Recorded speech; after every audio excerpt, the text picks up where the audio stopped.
Dios los bendiga. Nuevamente, bueno, nuevamente ¿qué? Adorar al Señor, ¿cierto? Un domingo más que el Señor nos permite para venir como familia en la fe, como hijos de Dios, a venir a que adorarlo y alabarlo. Y gracias a Dios porque nos permite estar en su presencia a través de esas alabanzas hacia Él, ¿no? Bendito Dios que nos llena de gozo y nos da esa paz, esa seguridad de que Él siempre está con nosotros. Amén. Bueno, bienvenidos. Y hoy, domingo, continuamos con qué? Con las cartas de Pedro. Qué bendición, ¿cierto? ¿Cómo nos ha hablado Pedro? A mí me ha hablado bastante. Y gracias a Dios porque nos permite como escudriñar un poquito más de su palabra para conocer más a fondo lo que el Señor quiere hacer en nuestras vidas.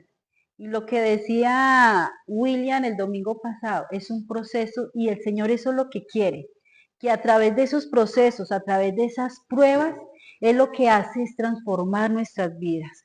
Somos ese barro que el Señor está moldeando, ese barro, Él es el alfarero, ese barro que Él está quitando y poniendo cositas. ¿Para qué? Para que seamos a la imagen de Él.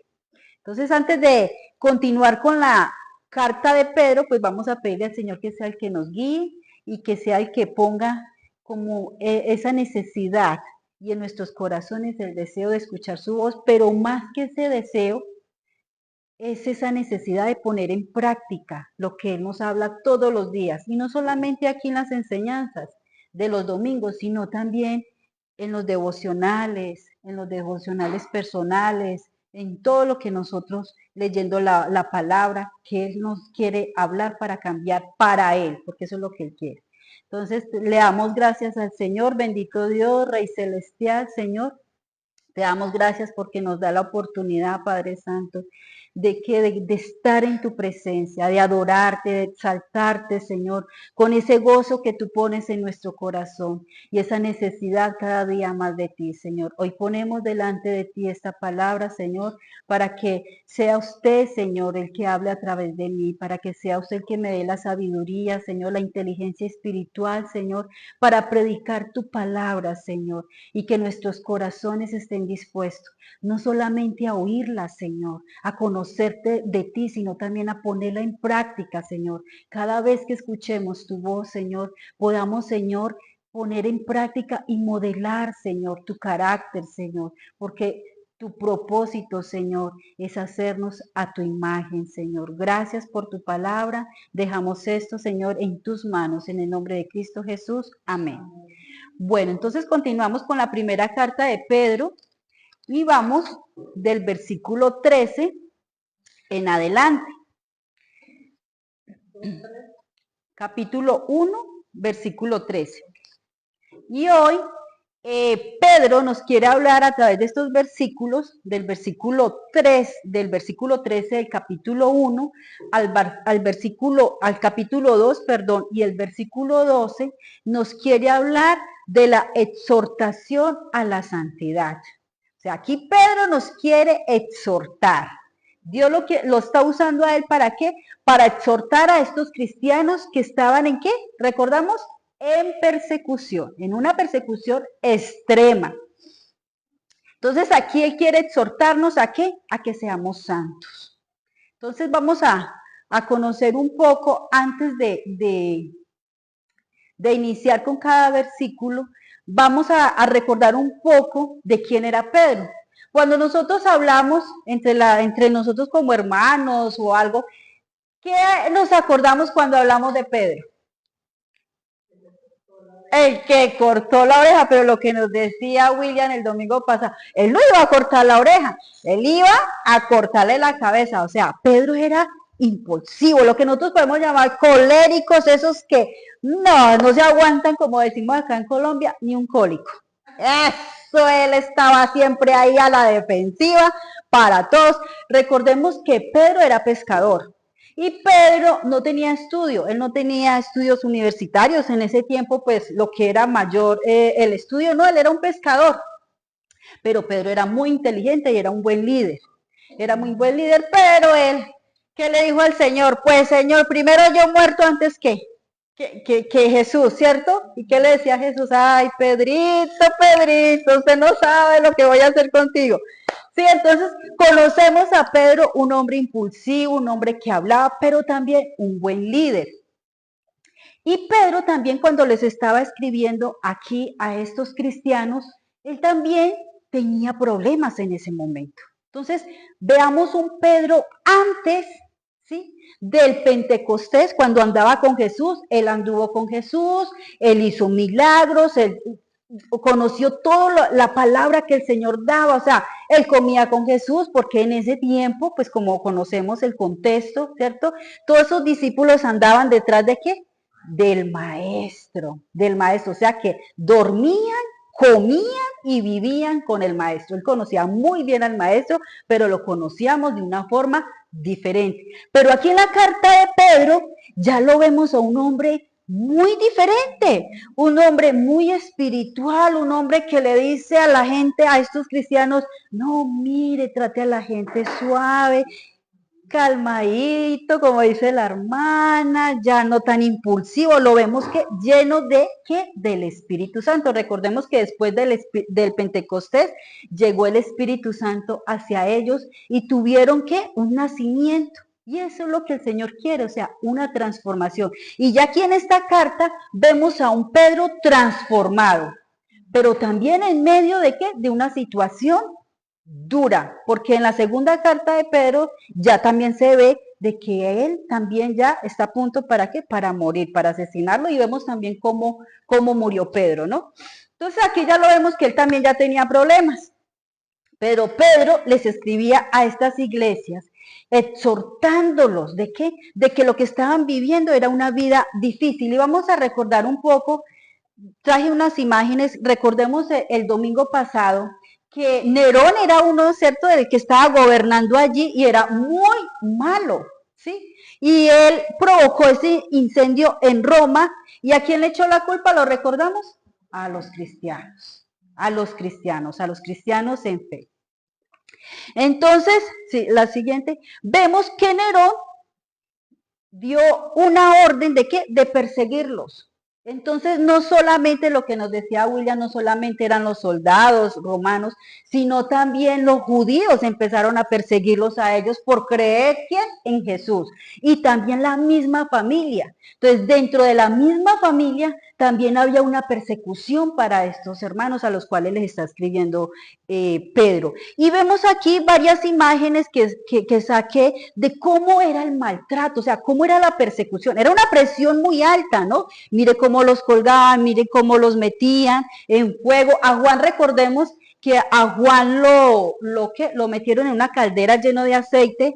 A ellos les ponían lo que decía William, pieles de animales para que las fieras los empezaran a desgarrar, y para ellos eso era como una exhibición, ¿cierto? Pero, exacto, pero a este hombre le daba rabia, ¿por qué? Porque estos cristianos estaban tan llenos del Señor que ellos, en vez de asustarse, de llorar, ¿qué hacían en ese coliseo? Adoraban al Señor, adoraban al Señor. Entonces vemos cómo hacían aquí, a unos los quemaban, aquí los leones y las fieras, y también en ese camino del jardín de este señor, los ponían en antorchas. Vemos aquí, mire, cómo los quemaban, y hoy vemos también en otros países, en los islámicos, cómo cogen a las personas que conocen del Señor, las queman, las degollan, ¿sí? Entonces vemos un poco, conocemos aquí visualmente lo que hacían con estos cristianos.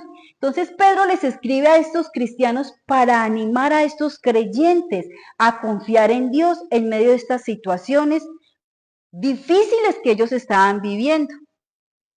Eran perseguidos para que no decayeran en la fe. Entonces Pablo los animaba y le decía, sigan adelante, pero es muy difícil decir uno aquí siga adelante a lo que ellos estaban viviendo.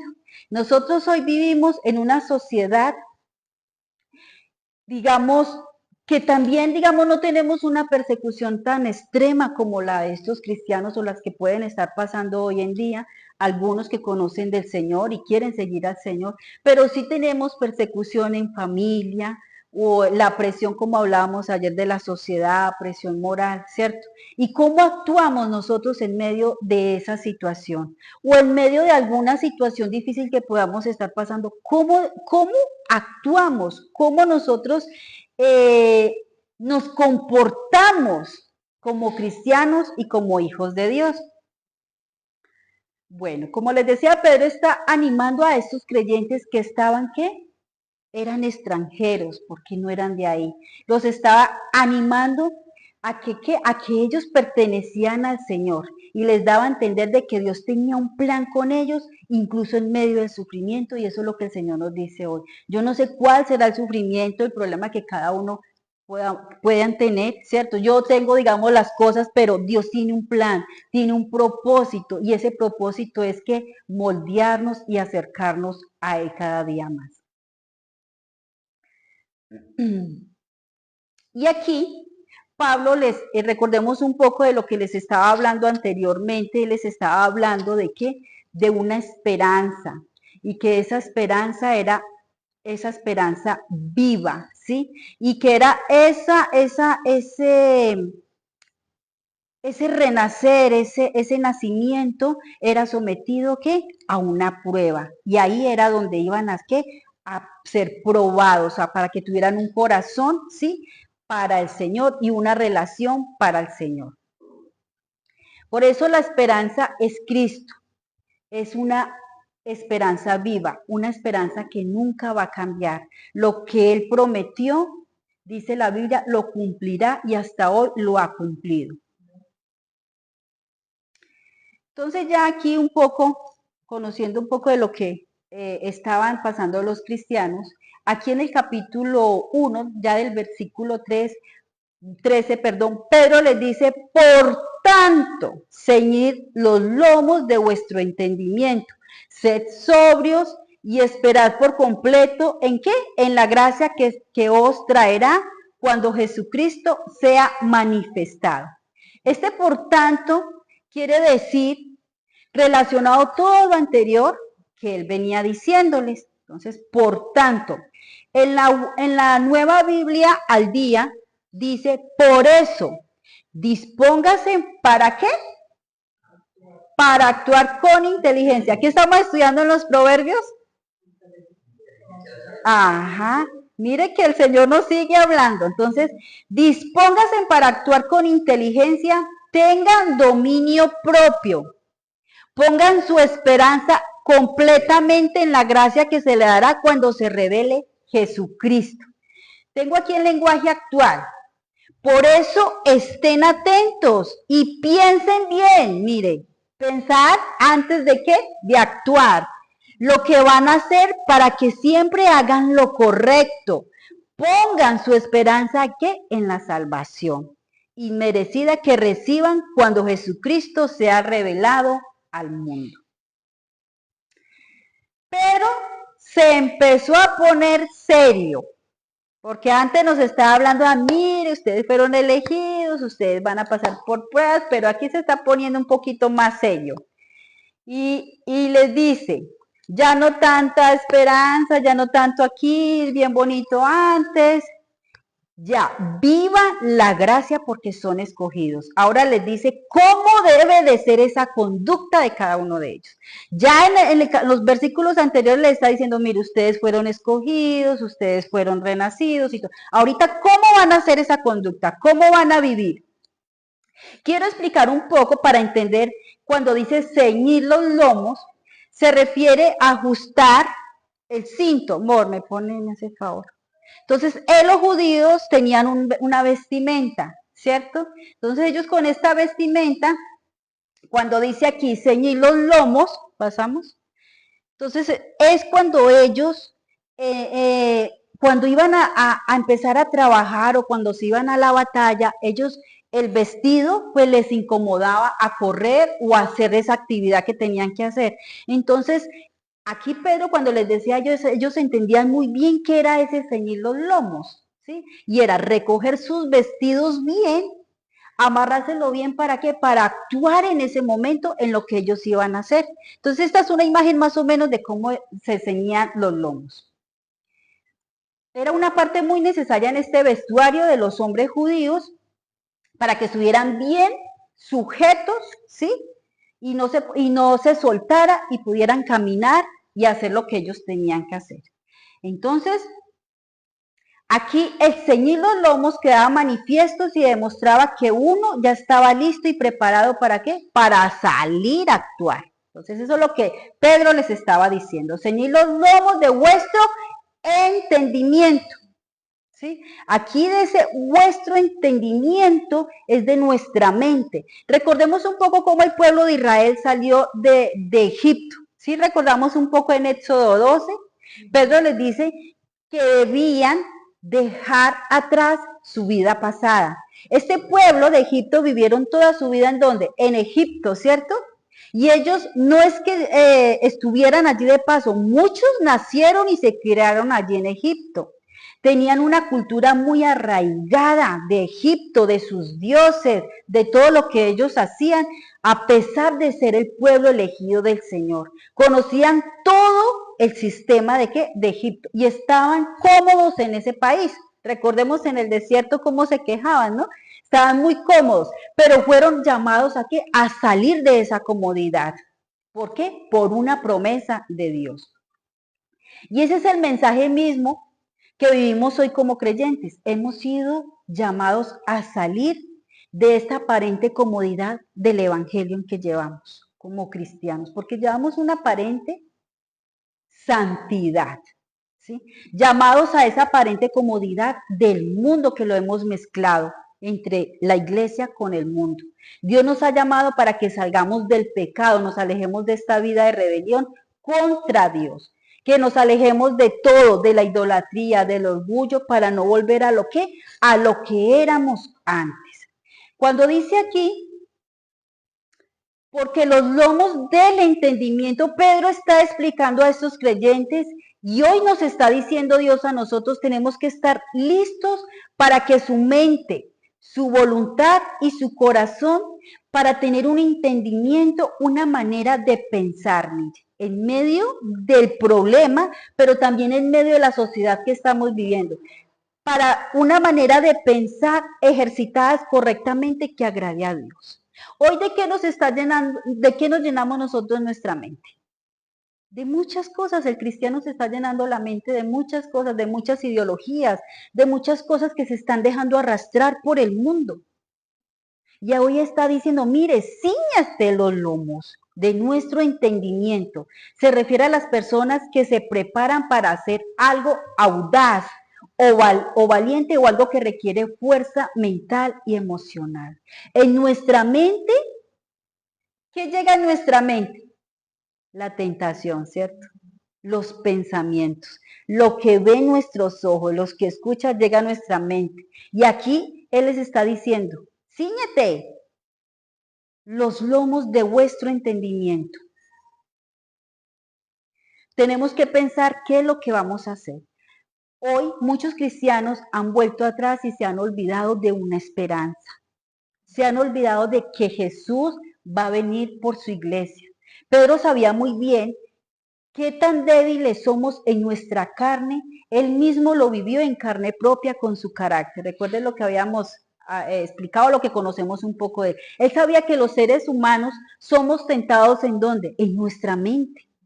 En nuestra mente. Y más en medio del problema, en medio del sufrimiento, dígame si nuestra mente no vuela. Tenemos una enfermedad o tenemos una situación económica o tenemos un problema muy grande, nuestra mente empieza ¿qué? A traer otros pensamientos aparte de la palabra de Dios. Y eso lo que hace es que alejarnos. Ah, no, pero pues es que, no, pues sí, el Señor es muy bueno y todo, pero no, yo me voy para esta reunión porque mi familia, que yo tengo que... Si ve la mente cómo se va y llega a mi corazón y lo que hablamos ayer, llega y llega que llegamos a pecar por eso. Porque si no tenemos ese entendimiento de la palabra, de lo que estamos estudiando en Proverbios, que ahí es todo muy práctico, si yo tengo ese conocimiento en mi mente y en mi corazón, guardo sus mandamientos, pues voy a poder discernir entre el bien y el mal. Entonces lo que les decía, somos tentados en nuestra mente y en los momentos de sufrimiento más vamos a ser tentados. En el matrimonio, ¿cómo no somos tentados? ¿No? Que el esposo, la esposa, vienen con problemas, vienen con situación. Ah, no, pues no, déjenlo. Y eso le empieza a uno como a recordar todas las cosas malas y el Señor que dice, mire, yo quiero transformarla a usted, quiero transformarla a través de él, ¿sí? Entonces ahí, sí, tengamos en cuenta que nos tenemos que ceñir los lomos de nuestro entendimiento porque estamos en un mundo que nos quiere alejar y nuestra carne nos quiere alejar del Señor. Pedro lo entendía muy bien.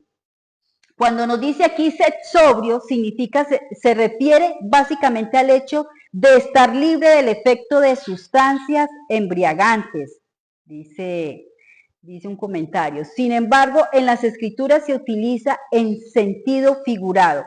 Transmite la idea de ¿qué? De ser sobrio. Ser sobrio es ser moderado en los hábitos. Es ser, mire, vigilante. O sea, ceñir nuestro entendimiento, pero mire, sean sobrios, sean vigilantes, estén alertas, tener ese dominio propio, ser prudente, tener una mente sana. ¿Y cómo tenemos nuestra mente sana? ¿A través de qué? De la palabra. Tener un autocontrol y ser disciplinado y concentrarnos esperando por completo de la gracia de la salvación. Y ser sobrios aquí es un mandato que lo encontramos en la Biblia y los temas que abarca la sobriedad es suficiente. Recordemos a Noé, ¿no? Noé cuando bajó de la barca, ¿qué pasó cuando hizo el cultivo del vino? ¿Sí? Se emborrachó, ¿cierto? Y mire lo que pasó, ¿sí? Entonces hay cosas, tenemos que ser sobrios, tenemos que estar alerta, tenemos que estar discerniendo el bien y el mal a través de la palabra. Entonces aquí Pedro les está diciendo, sean sobrios y esperar por completo en la gracia que se os traerá. En primera de Tesalonicenses 5:6 dice, por tanto, no durmamos como los demás. O sea, no durmamos. Nosotros como hijos de Dios tenemos que estar alertas, tenemos que estar como esos vigilantes a través de la palabra. ¿Para qué? Para que en medio de la situación, en medio de la persecución, nosotros podamos actuar conforme a ella. ¿Para qué? Como decía la canción, ¿para qué? Para agradar al Señor. Entonces dice allí en primera de Tesalonicenses, no durmamos como los demás, sino velemos y seamos sobrios. Lo contrario de sobriedad es que embriagar. Aquí pues le decimos borracho. Algunas personas al tomar alcohol, ¿qué pasa? Afecta su mente, ¿cierto? No entiende, no tiene coherencia, habla cosas como sin sentido. No lo deja pensar bien y razonar bien. Dice aquí, esperando por completo de la gracia. Y ese esperando por completo de la gracia no es en mis capacidades. Pedro nos habla de la gracia entregada. Mire, la gracia es un regalo, es un don de Dios, que solamente Él nos la dio. Nosotros no nos la ganamos por méritos propios ni por esfuerzos. Él nos la dio. Fue manifestada a través de ¿quién? De Jesucristo. Dice Efesios 2:8, dice, porque por gracia sois salvos por medio de la fe, y esto no es de vosotros, pues es que es don de Dios, es un regalo. Llegamos a ser cristianos mediante ese regalo que el Señor, inmerecido, porque no lo merecíamos, llevó ese castigo. Sigue en el versículo 14, dice, entonces cuando ya Pedro les dice a estos cristianos, ceñid los lomos, sean sobrios y esperen por completo esa gracia, cuando Jesucristo sea manifestado, les dice, entonces como hijos obedientes, dice, no os conforméis a qué? A los deseos que antes, ¿qué? Tenían, estando, dice el texto, ¿en qué? En vuestra ignorancia. Entonces, aquí les está diciendo, mire, que antes de conocer del Señor éramos ignorantes, ¿no? Antes de que el Señor llegara a nosotros y nos abriera el velo, nos mostrara la verdad, éramos ignorantes. Entonces, aquí está diciendo, entonces, como hijos obedientes, ¿sí? Como hijos obedientes. No nos conformemos a los deseos que antes hacía, o sea que había un peligro. Pablo les estaba advirtiendo porque estaba pasando eso, estaban volviendo atrás, ¿a través de qué? Del sufrimiento. Y les dice, mire, como hijos obedientes, no se conformen, no vuelvan atrás. Dice en el versículo 15, sino como aquel, ¿quién los llamó? Aquí les está haciendo, sino como aquel que os llamó es santo, sé también vosotros santos en toda vuestra manera de vivir. Y les dice versículo 6, porque es 16, porque escrito está, sed santos porque yo soy santo. Esto es muy importante de entender. Entonces, miren lo que les está diciendo, alístense, estén vigilantes, estén alertas por esa gracia, por ese regalo inmerecido que el Señor ha hecho en ustedes. Antes eran ignorantes, ahorita ya no son ignorantes. Y ahorita nosotros ya no somos ignorantes, ya conocemos esto, ya hoy nos está diciendo, miren lo que eran antes. Lo hablamos ayer, lo hablamos ayer. ¿Y por qué vivir en santidad? Por una sencilla razón. ¿Por qué? Porque Dios es santo, es apartado del pecado.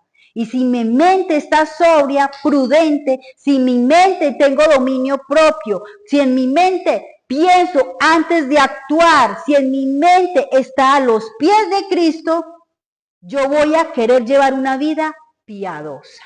Voy a querer llevar una vida piadosa. Y si yo salgo de aquí y yo voy manejando, pues ya mucho tiempo que no manejo, años que no manejo, pero si yo salgo de aquí y voy manejando y se me cruza un carro, yo tengo dos opciones.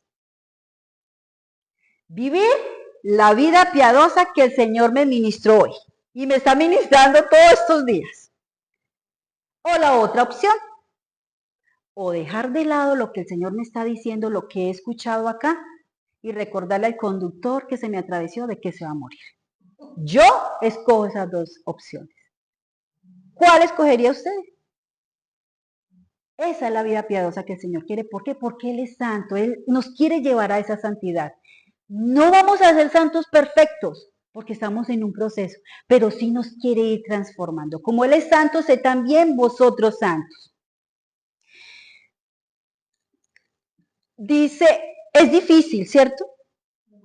Es difícil controlar muchas cosas en las cuales nosotros veníamos de antes. Muchos conocimos a Jesús, yo lo conocí de 36 años, ya venía un tiempo atrás, otros de 50, otros de 30 o 40. Entonces, es difícil, sí.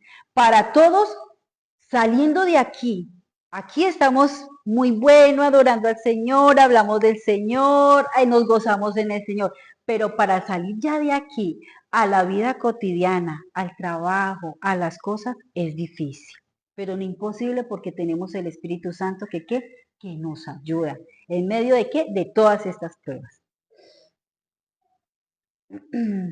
Me recordé, lo tengo aquí, me recordé ayer porque ayer vi un carro con el pescadito atrás.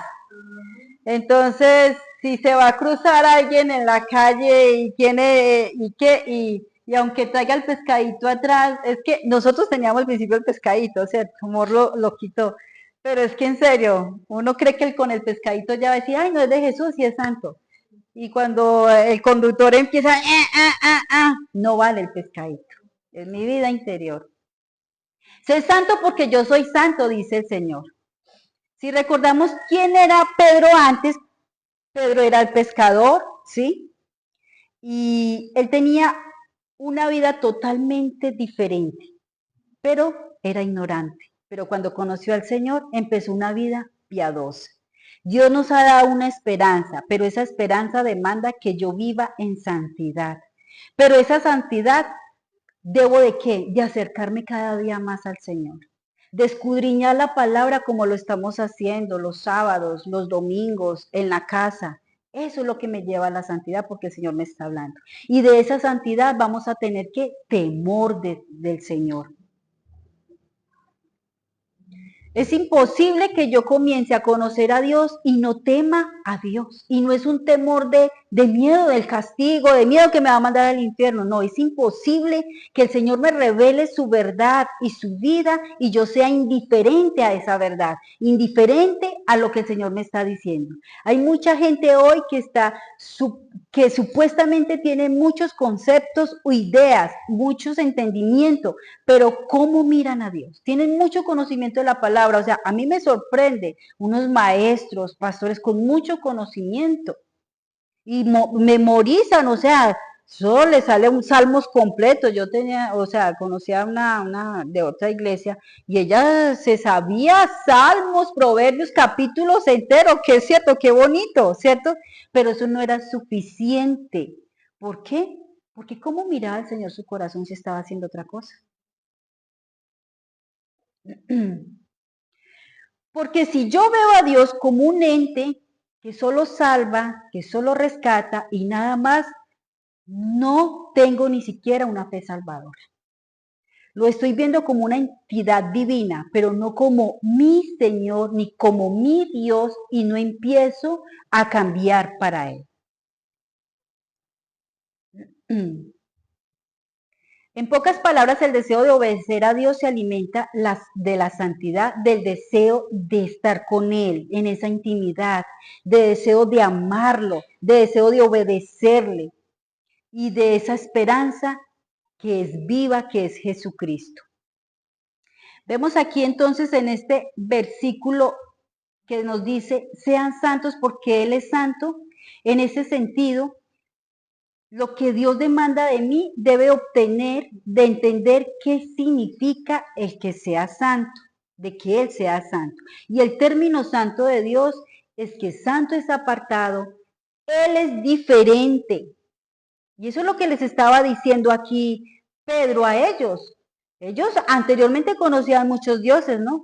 Pero les está diciendo, sean santos porque Él es santo. Él es diferente, diferente a su creación. Sus atributos son todos perfectos. Es más, no hay nada que exista que se compare a Dios. Él es apartado de cualquier comparación. Él es inigualable. Por eso Dios aborrece la idolatría, incluso de los mismos cristianos, porque la gente se hace una imagen de Dios o se hacen una imagen de Jesús.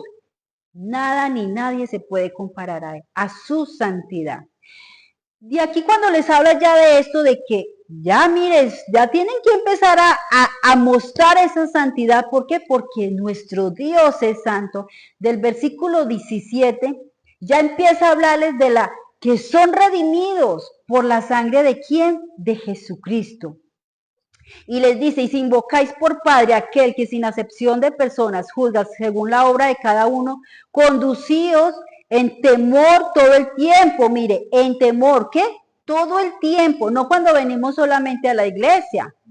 Todo el tiempo de vuestra peregrinación. Ahí les estaba diciendo, ustedes son peregrinos, ustedes son extranjeros.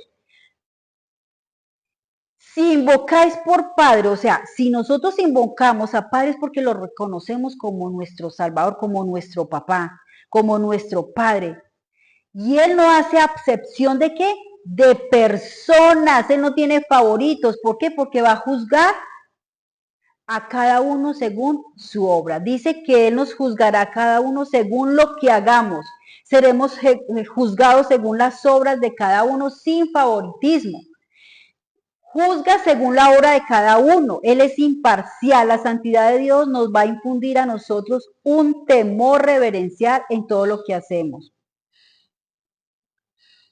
En Eclesiastés 12:14 dice, Dios nos pedirá cuentas de cada uno de nuestros actos, sean buenos o sean malos, y aunque lo hayamos hecho en secreto. Esto como que, wow, mire lo que dice, Dios llamará cuentas a cada uno, sea a pedir cuentas de nuestros actos, nuestros, sean buenos o malos, aunque lo hayamos hecho en secreto. Muchos cristianos están en la secreta. Muchos líderes están en la secreta. Y aquí nos está hablando muy claro. En este versículo les habla Pedro. Él no va a tener acepción de persona. Ah, es que Señor, yo era el apóstol tal, yo era el profeta tal. Él no va a tener acepción de persona. Él va a juzgar a cada uno según su obra. Según su obra.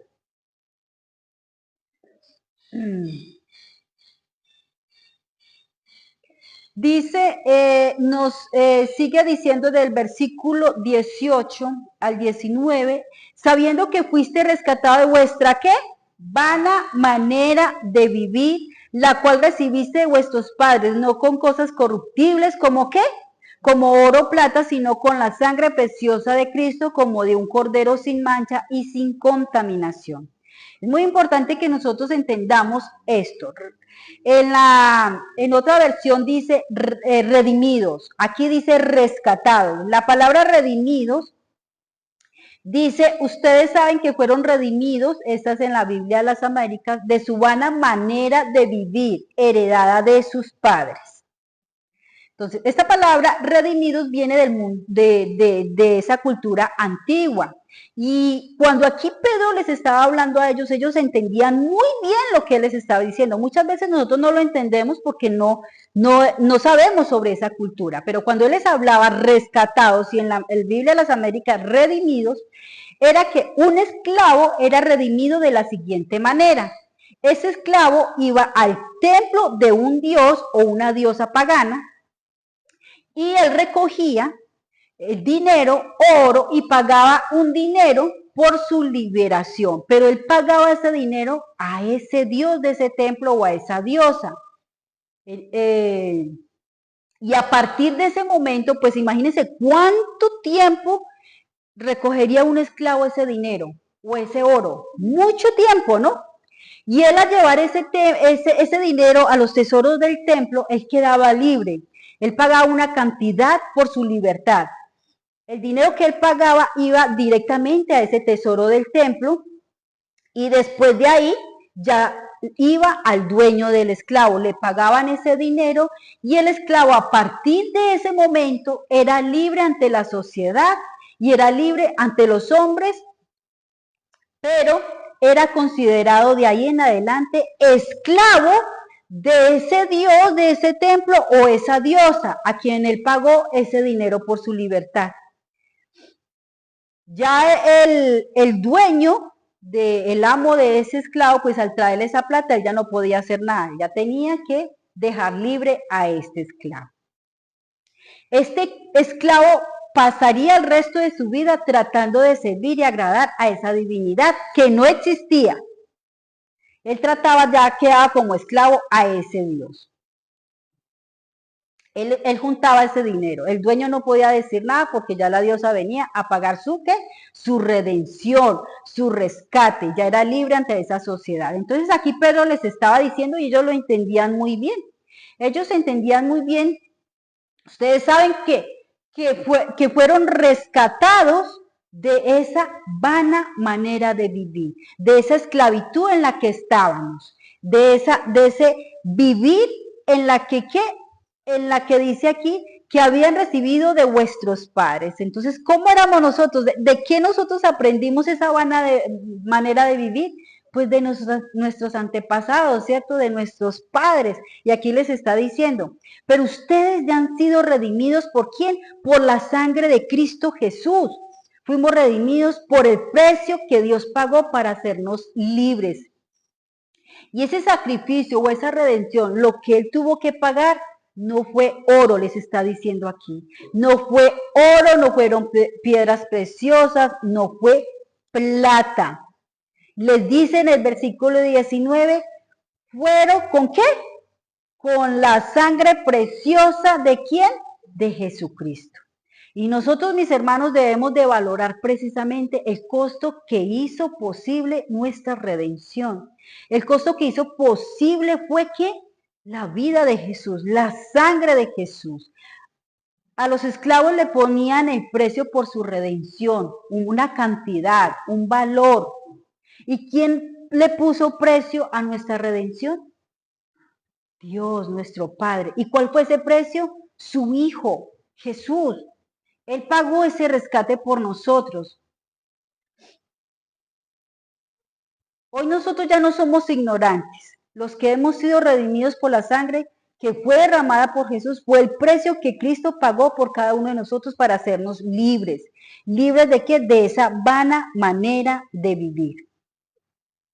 Y esa vana manera de vivir es aquella que el mundo ofrece, es ese estilo de vida que llevábamos antes de conocer a Cristo. Una manera de vivir es el estilo de vida que muchos hoy, como cristianos que después de haber sido lavados con la sangre de Jesús, vuelven a vivir o siguen viviendo en una vanidad de la vida, una vana manera de vivir.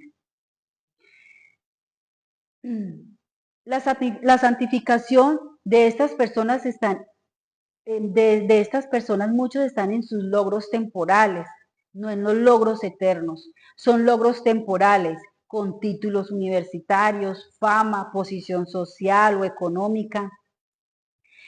Muchos hoy están en ese título, en esos logros, pero profesionales. Hoy vemos en cantidad la vanidad de la belleza. Tanto ya, primero era la mujer, ahorita son los hombres, ¿cierto? En una vanidad extremada. Esos son los logros temporales. Y esta es la satisfacción de una vida vacía. ¿Por qué? Porque ellos pueden lograr este logro, un título, pero ya quieren otra carrera, tienen una casa, pero ya quieren otra casa, consiguen un carro, pero ya quieren otro carro. Pero esa vana manera de vivir es que es vacía, es vana, no los llena, porque el único que los satisface es tener una relación estrecha con Dios. El único que la satisface, el único que la llena es el Espíritu Santo, es la llenura de nuestro Señor.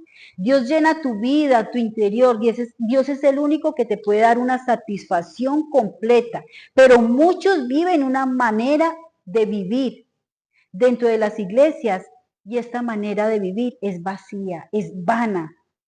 No es venir a la iglesia solo el domingo, no es venir aquí a alzar las manos, no es venir solamente a servir. Es una vana manera de llenar tu vida espiritual si no se está luchando para una santidad con el Señor. ¿Se vuelve qué? Se vuelve una rutina. Y por eso vemos muchos cristianos viviendo en la carne que uno dice, pero ¿qué? ¿Por qué? Y líderes. Y haciendo cosas del mundo. ¿Por qué? Porque su vana manera de vivir no la ha dejado, no ha entendido lo que Jesús hizo, no ha entendido que ya nos rescató de eso que vivíamos antes, lo que Cristo pagó por cada uno de nosotros. Y nos dice en el versículo 20, ya destinado desde antes de la fundación del mundo, pero manifestado en los postreros tiempos por amor de vosotros. La salvación no fue algo nuevo, no fue una alternativa, no fue que algo el Señor dijo, me equivoqué, ahorita qué vamos a hacer, falló. Con Dios no es así. Antes de la creación ya todo Dios lo tenía planeado. Cristo era y fue y es la solución a un problema grave. Ellos estaban viviendo un problema y aquí Pedro les estaba diciendo, es que el plan con ustedes no es ahorita y que falló por esa persecución que ustedes están teniendo, no, esto fue ya desde antes. Dios ya lo había hecho, Dios ya lo había planeado y es que un cumplimiento eterno para vivirlo en una eternidad, no acá, aquí es pasajero, es en una eternidad. Y les dice en el versículo 21, por medio de Cristo han llegado a confiar en Dios, han puesto su confianza.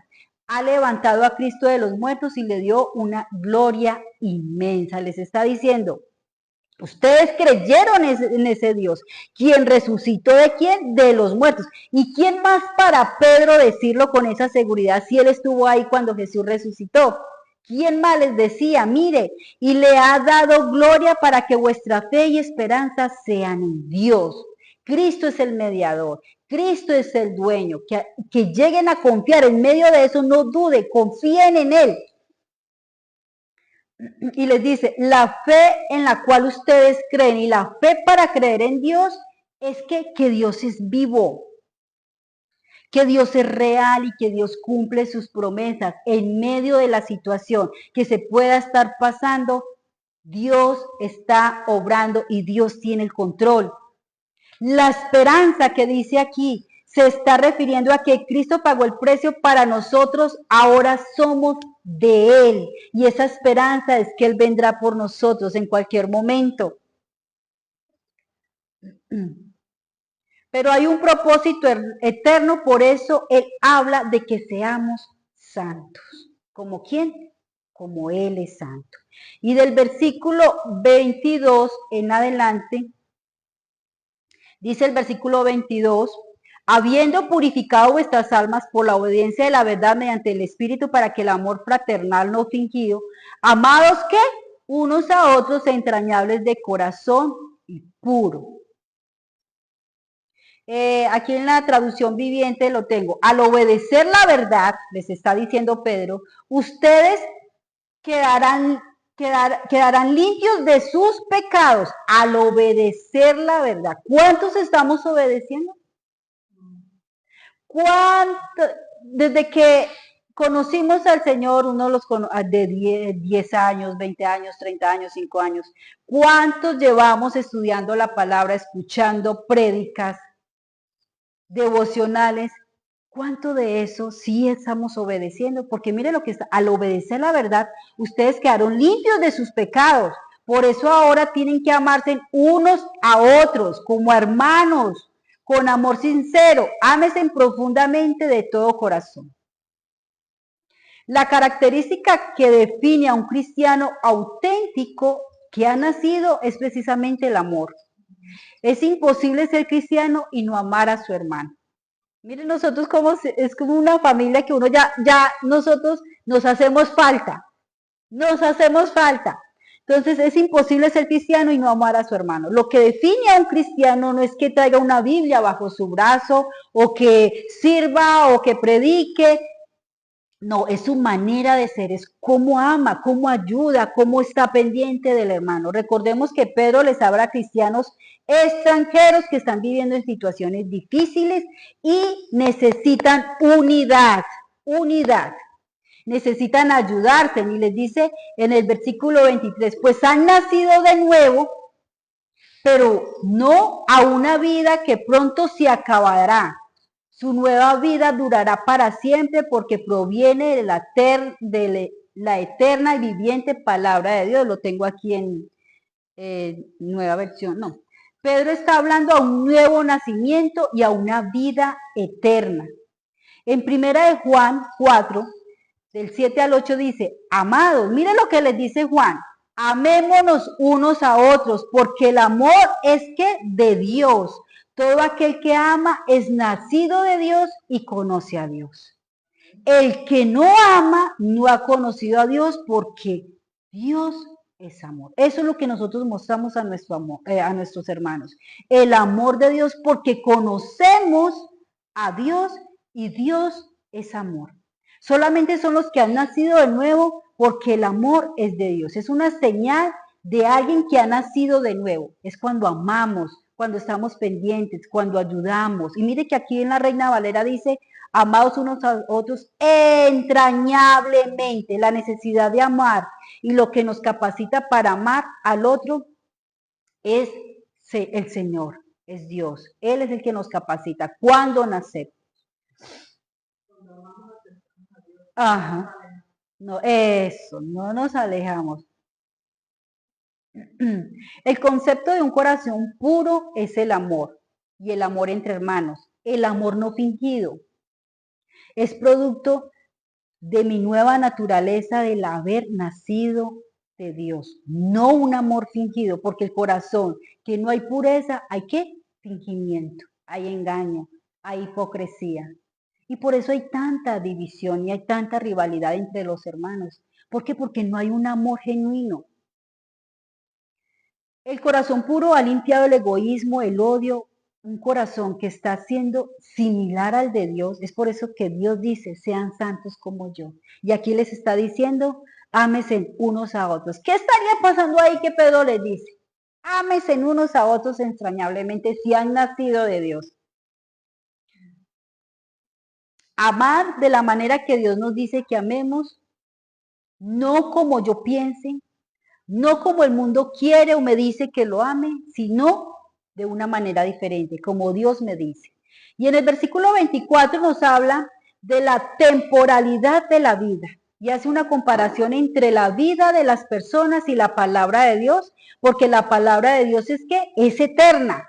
La palabra de Dios desde Génesis, toda la palabra hasta el Apocalipsis no ha cambiado. La palabra de Dios no pasa, permanece para siempre. Pero ¿qué nos dice aquí en el 24? Porque toda carne es como hierba y toda la gloria del hombre como flor de la hierba se seca y la flor se cae, mas la palabra del Señor permanece para siempre y esta es la palabra por el Evangelio os ha sido anunciada. La palabra siempre ha permanecido y siempre permanecerá, pero la vida es ¿qué? Del hombre como la hierba. ¿Cómo? Se seca. Entonces, la palabra nos está diciendo, debemos obedecer. La palabra nos lleva a un nuevo nacimiento. ¿Para qué? Para permanecer eternamente con el Señor. Un nuevo nacimiento de las personas son las que nos permiten cambiar muchas cosas en nuestra vida. ¿Cuánto no hemos cambiado en nuestra vida? ¿Cuánto la palabra no nos ha cambiado? ¿Cuánto no nos habla todos los días? Y hemos empezado con la ayuda del Espíritu Santo a cambiar nuestras vidas y a amar a esas otras personas que quizás nos ha hecho daño, ¿cierto? Es el proceso que nos lleva a cambiar nuestras vidas que la palabra. Y ha ido modificado que hoy vemos un cambio que en nuestras vidas a través de la palabra.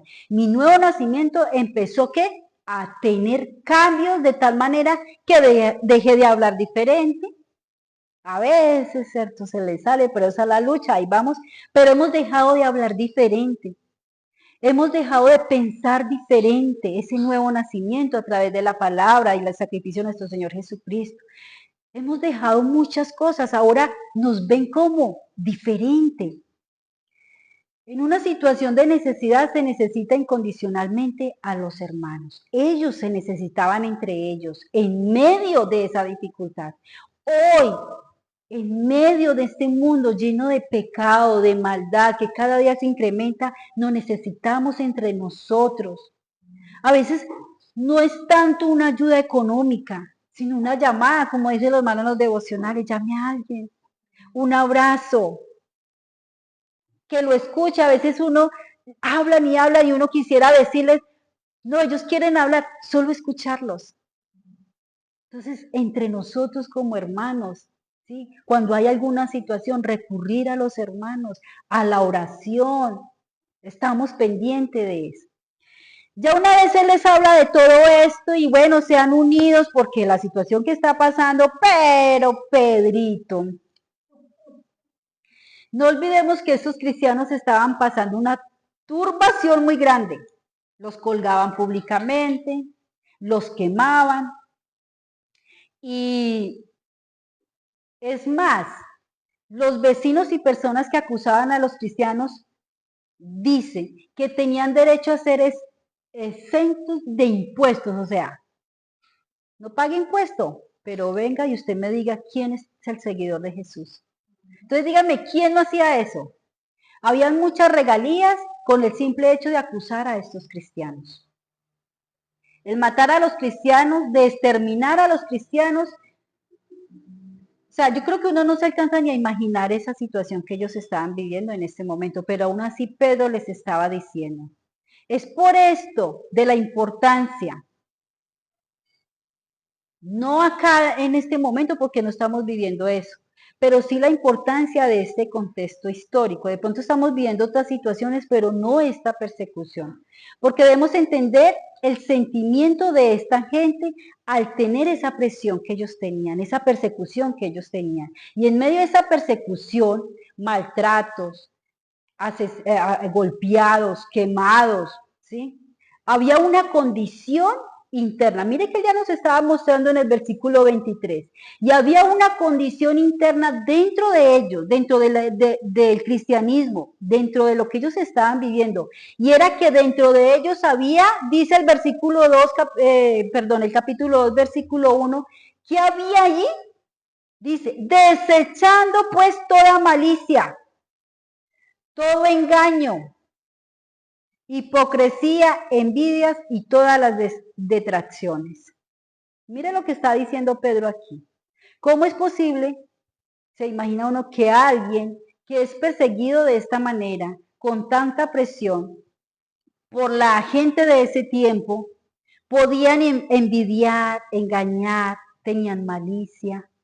O sea, uno no se alcanza a imaginar. Por eso les decía, ámense unos a los otros, porque había una guerra entre ellos, había una división, estaba pasando algo grave, se engañaban entre ellos, se envidiaban entre ellos.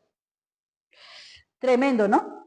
Pero ahora les dice, ¿cómo es posible que ustedes estén viviendo una persecución tan fuerte, esperando que se mantengan en ese amor entre ustedes, que se unan, que se amen, que se perdonen, que se levanten, que se ayuden?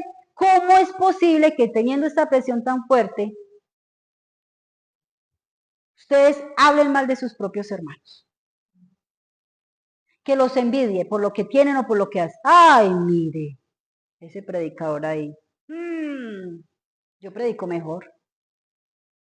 O el otro, con engaños. Wow. Es increíble, con esta presión que tenían, a causa por el evangelio, existan celos, existan envidia, pero lo hay. Y no solo allá, dentro de las iglesias lo hay.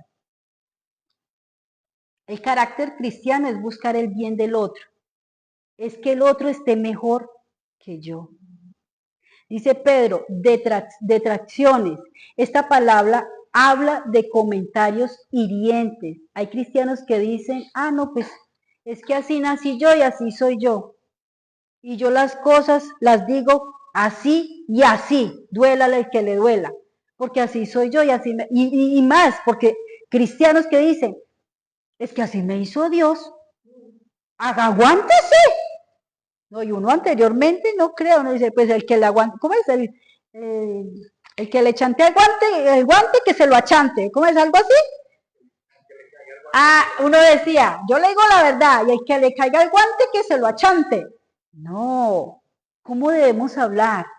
Con el amor de Cristo. Le voy a decir a mi hermano, hermano, pasa esto, hermano, estoy incomodado con esto, hermano, esto.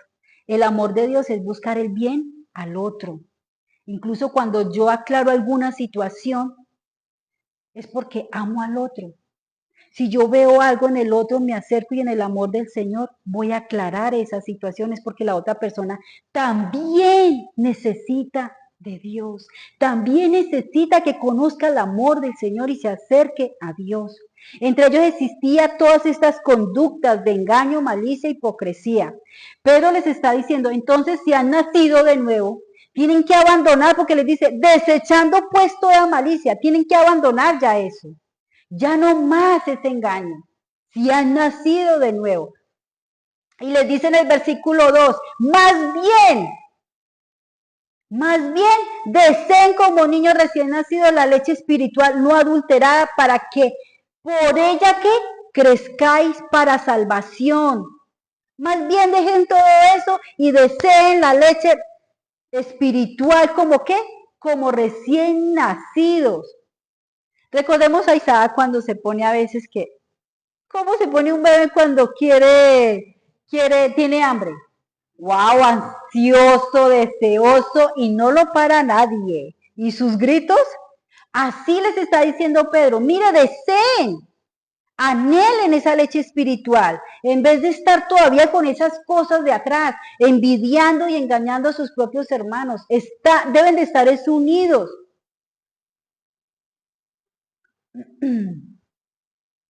Pedro puntualiza que esta es la causa de estos problemas de la vida de estos cristianos y no está muy alejado a la vida de hoy dentro de nuestras iglesias.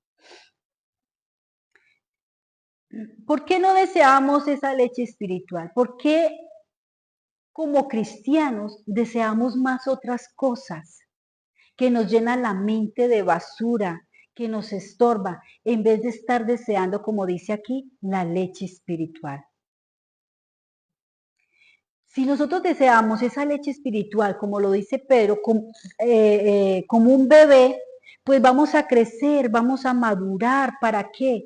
para alcanzar esa salvación, para ser cada día mejores para el Señor, para que cuando venga, como dice en el versículo 13, cuando Jesús se ha manifestado, nos encuentre haciendo lo correcto. Ese es lo que hace la palabra, cambia nuestra mente. Nos dice, y Pedro les dice, entonces, busquen, deseen esa leche, ¿para qué? Para que maduren, para que crezcan, para que sean más unidos entre hermanos. Y les dice en el versículo 4, acercándoos a Él, ¿a quién? A Jesús. Y les dice, piedra viva, desechada ciertamente por los hombres, mas para Dios escogida y preciosa. Vosotros también como piedras vivas, sed edificados como casa espiritual y sacerdocio santo para ofrecer sacrificios espirituales aceptables a Dios por medio de ¿quién? De Jesucristo. Pedro les exhorta dándoles a entender quiénes eran ellos y les dice en este versículo, acérquense a Él, piedra viva, acérquense a Cristo ya de una vez por todas. Ya dejen todo esto que vengo diciéndoles atrás y acérquense ya, porque Él es la piedra viva.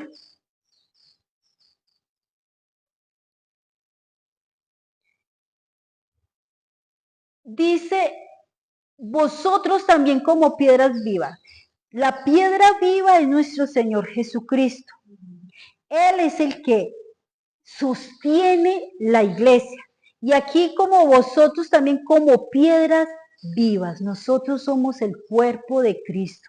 Somos su iglesia, pero Él es el que nos sostiene, Él es el que nos fortalece, Él es el que nos guía, Él es el que nos lleva. Y dice aquí, sed edificados como casa espiritual y sacerdocio santo para ofrecer sacrificios espirituales. Aquí les está recordado porque ellos entendían muy bien cuál era ese sacerdocio, ¿no? Santo, para ofrecer sacrificio. Ya no más sacrificios de animales, ya no más corderos, ya no más palomitas, no, sacrificios vivos y santos de nuestras vidas. ¿Cómo estamos cambiando? ¿Cómo nos estamos acercando a Él? Con un corazón santo, con un corazón santificado, con un corazón transformado o simplemente, como les estaba diciendo, con la misma manera de vivir anteriormente. ¿Cómo nos estamos acercando al Señor? En el versículo 6 en adelante, hasta el versículo 8, aquí no les está hablando a los inconversos. Cuando le dice, para vosotros, pues lo que creéis, Él es precioso, pero para los que no creen, la piedra que los edificadores desecharon ha venido a ser ¿qué? Cabeza del ángulo. 8. Y piedra de tropiezo y roca que hace caer, porque tropiezan en la palabra siendo desobedientes, cual fueron también destinados. Aquí les está hablando, no les está hablando, perdón, a los inconversos. Y nos muestran, Cristo para algunos es su fundamento, es la roca en la cual nos aferramos y es el fundamento de su vida. Pero para otros, Cristo es piedra que hace tropezar, porque como son desobedientes a la palabra, Jesús para ellos es un estorbo. Es un estorbo. Así hay muchos cristianos hoy. El fundamento de la palabra es un estorbo para hacer lo que ellos quieran y desechan la palabra de Dios y actúan como quieren. Incluso hay unos que han dicho que no, yo me volví ateo. Y eran cristianos. ¿Por qué? Porque no quieren que les diga, la palabra misma no quiere que los confronte con su pecado. Dice en el versículo 8, para aquellos que lo rechazan, dice, Él es la piedra que hace tropezar a muchos, la roca que los hace caer. ¿Y por qué tropiezan? Dice Pedro, porque no obedecen la palabra y por eso se enfrentan con el destino que les fue preparado. Aquellos que rechazan la piedra angular, rehusándose a construir sobre él, o sea, ya lo redimió, ya saben que Él murió por él, que ya hay una salvación, hay una esperanza viva, Ellos rechazan esa piedra, se rehúsan a construir sobre él, se tropiezan sobre él en vez de ser su salvación. Jesús se convierte en esa roca que hace caer. Tropiezan en la palabra siendo que desobedientes. En el Salmo 118 dice, la piedra que desecharon los edificadores ha venido a ser cabeza del ángulo. Jesús se refirió a este versículo cuando habló del rechazo de su pueblo, y si bien lo rechazaron, Jesús es ahora la cabeza del ángulo, la parte más importante ¿de quién? De la iglesia. Él es la cabeza. En una construcción, la piedra angular era una piedra grande que se colocaba en una esquina para unir los panales de un muro y servía como referencia de orientación para toda ¿qué? La estructura. Él es nuestra cabeza, Él es nuestra piedra angular. Muchos no han considerado esta piedra elegida por Dios, que es el Salvador, que es el Rey, exaltado sobre todo y quien rechaza a Jesús. Que consideran una vergüenza seguir sus mandatos. Para ellos Jesús se convertiría en su caída. Y en Mateo 21:44, el que dice la palabra, o les dice Jesús, el que cayere sobre esta piedra será quebrantado, y sobre quien ella cayere le desmenuzará. La idea es edificar sobre esta piedra que es Jesús, pero muchos pueden tropezar con ella, y lo hemos visto. Y en el juicio final aplastará a los enemigos de Dios. Cristo como cabeza del ángulo, al final será la piedra que desmenuzará a los desobedientes y a los que no quieren edificar sobre esa roca, sobre esa piedra. Va a ser esa piedra tropiezo para ellos. Pero Jesús ofrece misericordia y perdón. Y aún hay tiempo para arrepentirse y dejar que Jesús sea esa roca para edificar sobre él. Y les dice en el versículo 9, mas vosotros, mire lo que dice aquellos desobedientes dentro de ahí, de ese grupo de cristianos, y nos hablan a los cristianos. Vea, esta va a ser la piedra de tropiezo, Jesús, para los que no obedecen la palabra. Pero a vosotros sois linaje escogido, real sacerdocio, nación santa y pueblo adquirido por Dios. ¿Para qué? ¿Para qué dice ahí? Para que anuncien las virtudes de aquel que os llamó. ¿Y quiénes son estos? Los otros, los que hemos creído, los que nos hemos afirmado en esa piedra angular, en esa roca, los que han puesto como el fundamento de nuestra vida aquí a nuestro Señor Jesucristo, quienes están dispuestos a rechazar las obras carnales, que estamos luchando para esto y queremos seguir al Señor. Los que obedecen su palabra, los que buscan su palabra como un bebé recién nacido. Para esto somos escogidos, real sacerdocio, pueblo adquirido por Dios. ¿Qué privilegio? ¿Qué privilegio?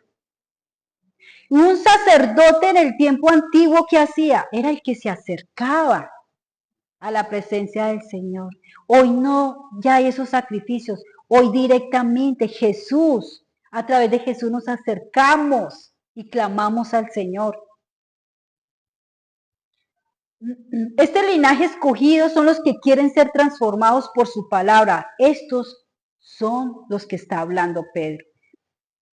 Vosotros, linaje escogido. ¿Para qué? Para que anunciemos de aquel que os llamó de las tinieblas a la luz. Por eso les está diciendo, mire cómo eran antes, ignorantes. Pero mire, ustedes venían de una vana manera de vivir. ¿Sí? ¿Por qué? Por la crianza en la que tenían, porque lo recibieron de sus padres. Pero mire lo que hizo Jesús por ustedes. Mire lo que ustedes deben de hacer, mire lo que ustedes deben de mostrar. Ahora desechen toda esa manera de vivir, ese engaño, esa hipocresía. Acérquense de una vez al Señor, porque la piedra, es la roca, es la que los sostiene, es la que los ayuda a que sigan transformando su vida. Aquí hay unos que no lo van a obedecer, que Jesús va a ser esa piedra de tropiezo, esa roca que va a hacer caer. Pero ustedes no, porque ustedes son linaje escogido, real sacerdocio, nación santa. Pero ¿para qué el Señor ha hecho esto? Para anunciar las virtudes de aquel que os llamó de todo esto a todo esto. Porque hoy somos luz. Hoy somos luz para el Señor. Dios ha hecho cosas grandes en nosotros. Muchos tenemos familias, amigos, vecinos, inconversos. Pero Dios quiere tratar primero con nuestra vida. Él primero quiere tratar con nosotros para que nosotros mostremos esa luz de a dónde nos sacó el Señor, incluso aún mismo dentro de la iglesia. Aún mismo dentro de la iglesia. Pero el Señor quiere tratar primero con nuestras vidas. ¿Para qué? Si desechamos todo esto, si nosotros empezamos a cambiar nuestras vidas porque hemos nacido a través de nuestro Señor Jesucristo, ¿qué van a ver ellos en nosotros? Un testimonio de que Cristo vivo en nosotros.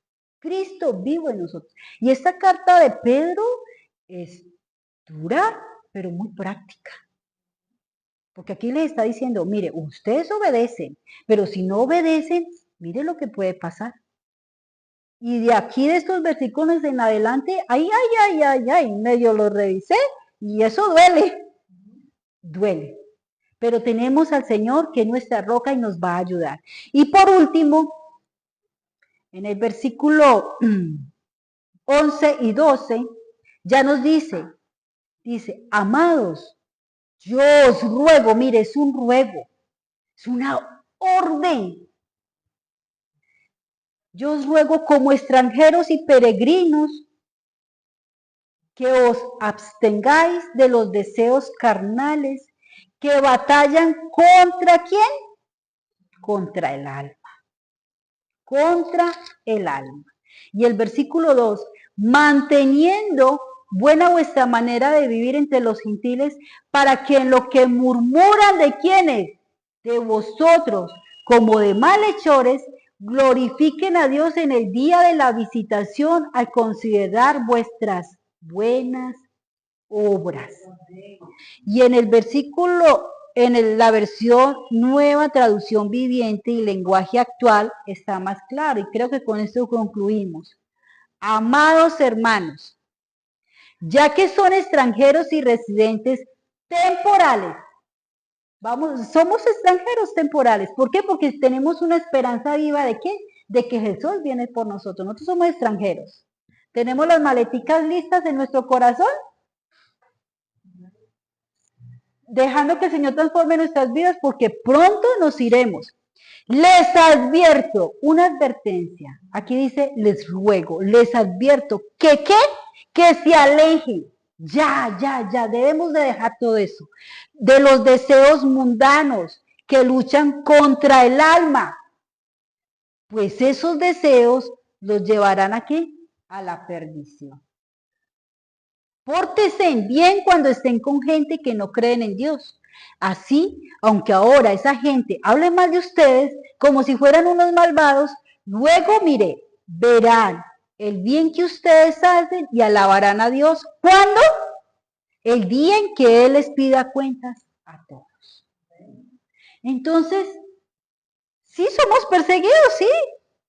Hablan mal de nosotros, ya no nos quieren tener en cuenta en nada, ya no nos llaman, ya se burlan. Hay muchos que en el trabajo pierden su trabajo, pero miren nuestra esperanza, mira, no importa, pero mostremos a Cristo, porque eso es lo que el Señor quiere, transformar nuestras vidas para que seamos luz y otros quieran acercarse a ese Dios vivo.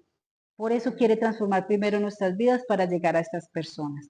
Amén. Entonces orémosle al Señor y démosles gracias a Dios por su gran bondad y misericordia. Amado Rey, te alabamos y te bendecimos, Señor, y te damos gracias, Señor, por tu hermosa y bendita palabra, Padre Santo, que nos has hablado y nos seguirás hablando, Señor. Gracias, Señor, porque tú eres bueno, mi Rey. Señor, te pedimos, Señor, que nos ayudes, Señor, a que Hoy lo que tú nos has hablado y nos seguirás hablando, Señor, lo pongamos en práctica, Señor. Ayúdanos a tener una mente sana para ti, Señor. A estar vigilantes, a ser sobrios, Señor. Esperando, Señor, esa esperanza viva que eres tú, Señor. Nuestra esperanza eres tú, Señor. Ayúdanos, Señor, a dejar todo aquello, Señor, que no nos deja, Señor, avanzar, Señor. Ayúdanos, Señor, que lo que pueda haber tú en nuestro corazón, Señor, que no nos deja, Señor, vivir tu palabra, Señor. Ayúdanos a dejarlo, Señor. Revélanos, Espíritu Santo, que hay en nosotros, Señor, que aún a ti no te agrada, Señor. Como lo hiciste, Señor, a través de Pedro, Señor, con estos cristianos, Señor. Que tú, a pesar, Señor, de la situación que estaban viviendo, tú, Señor, los confrontaste, Señor, y le dijiste, Señor, a cada uno de ellos en qué te estaban fallando, Señor. Pero también les diste la esperanza, Señor, de que si se arrepienten, Señor, vivirán contigo para siempre y así mismo nos lo da a nosotros, Señor. Ayúdanos a desear y anhelar, Señor, cada día más de ti, Señor. A tener esa necesidad de ti, Señor. Y a seguir, Señor, contigo, Señor, como esa roca, Señor, que nos fortalece cada día más, Señor, que nos da la fuerza para seguir, Padre Santo. Y ayúdanos, Padre de la Gloria, a vivir una vida para que otros puedan acercarse a ti, Señor y decir, yo quiero ese Dios que tiene Adriana, yo quiero ese Dios que tiene Oscarina, yo quiero ese Dios que tiene William y Alfonso y todos los que estamos aquí. Yo quiero ese Dios y que a través de nuestra vida, Señor, muchas puedan conocer de ti. Muchas gracias, Señor, en el nombre de Cristo Jesús. Amén.